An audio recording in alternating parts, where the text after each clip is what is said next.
When Abram was 99 years old, the Lord appeared to him and said, I am God Almighty.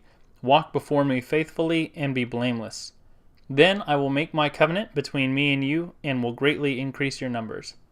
Abram fell face down, and God said to him, As for me, this is my covenant with you. You will be the father of many nations. No longer will you be called Abram. Your name will be Abraham, for I have made you a father of many nations. I will make you very fruitful. I will make nations of you, and kings will come from you. I will establish my covenant as an everlasting covenant between me and you and your descendants after you for the generations to come, to be your God and the God of your descendants after you. The whole land of Canaan, where you now reside as a foreigner, I will give as an everlasting possession to you and your descendants after you, and I will be their God. Then God said to Abraham, As for you, you must keep my covenant, you and your descendants after you for the generations to come. This is my covenant with you and your descendants after you, the covenant you are to keep. Every male among you shall be circumcised. You are to undergo the circumcision, and it will be the sign of the covenant between me and you. For the generations to come, every male among you who is 8 days old must be circumcised, including those born in your household or bought with money from a foreigner, those who are not your offspring. Whether born in your household or bought with your money, they must be circumcised. My covenant in your flesh is to be an everlasting covenant.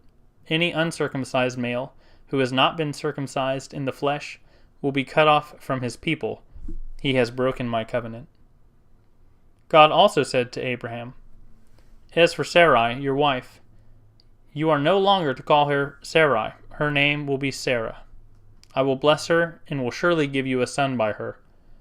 I will bless her so that she will be the mother of nations. Kings of peoples will come from her. Abraham fell face down.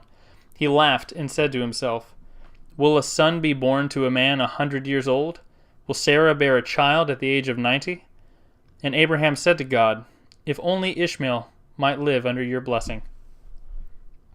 Then God said, Yes, but your wife Sarah will bear you a son, and you will call him Isaac. I will establish my covenant with him as an everlasting covenant for his descendants after him. And as for Ishmael, I have heard you. I will surely bless him. I will make him fruitful and will greatly increase his numbers. He will be the father of 12 rulers, and I will make him into a great nation. But my covenant I will establish with Isaac, whom Sarah will bear to you by this time next year. When he had finished speaking with Abraham, God went up from him. On that very day, Abraham took his son Ishmael, and all those born in his household or bought with his money, every male in his household, and circumcised them as God told him. Abraham was 99 years old when he was circumcised, and his son Ishmael was 13. Abraham and his son Ishmael were both circumcised on that very day, and every male in Abraham's household, including those born in his household or bought from a foreigner, was circumcised with him.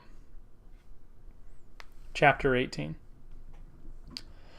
The Lord appeared to Abraham near the great trees of Mamre, while he was sitting at the entrance to his tent in the heat of the day. Abraham looked up and saw 3 men standing nearby. When he saw them, he hurried from the entrance of his tent to meet them and bowed low to the ground. He said, If I have found favor in your eyes, my lord, do not pass your servant by. Let a little water be brought, and then you may all wash your feet and rest under this tree. Let me get you something to eat, so that you can be refreshed and then go on your way, now that you have come to your servant. Very well, they answered, do as you say.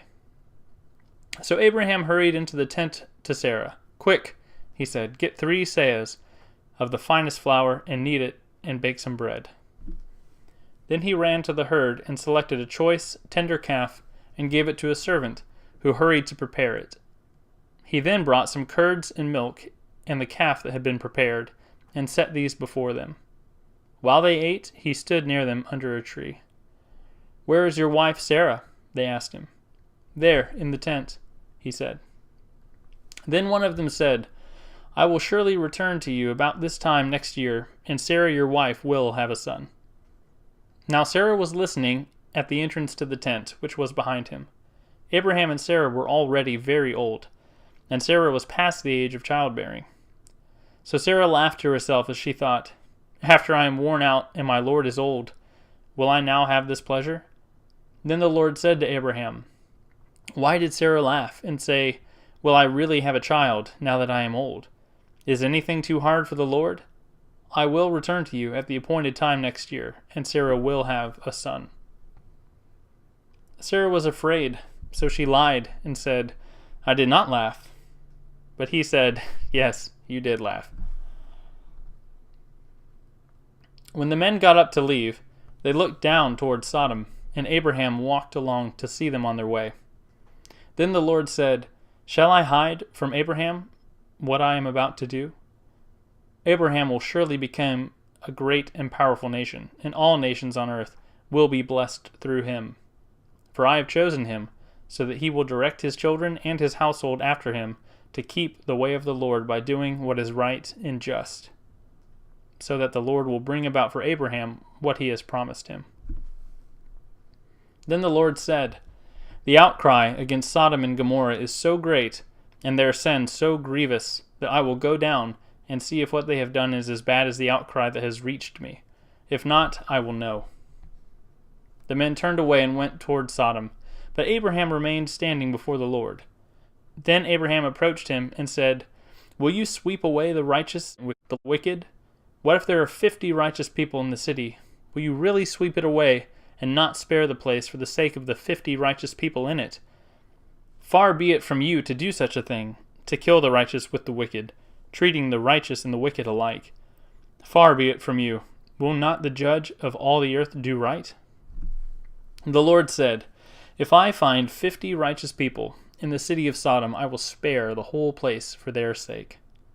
Then Abraham spoke up again, "Now that I have been so bold as to speak to the Lord, though I am nothing but dust and ashes, what if the number of the righteous is 5 less than 50? Will you destroy the whole city for lack of 5 people? If I find 45 there," he said, "I will not destroy it." Once again he spoke to him, "What if only 40 are found there?" He said, "For the sake of 40, I will not do it." Then he said, "May the Lord not be angry, but let me speak. What if only 30 can be found there?" He answered, "I will not do it if I find 30 there." Abraham said, "Now that I have been so bold as to speak to the Lord, what if only 20 can be found there?" He said, "For the sake of 20, I will not destroy it." Then he said, "May the Lord not be angry, but let me speak just once more. What if only 10 can be found there?" He answered, "For the sake of 10, I will not destroy it."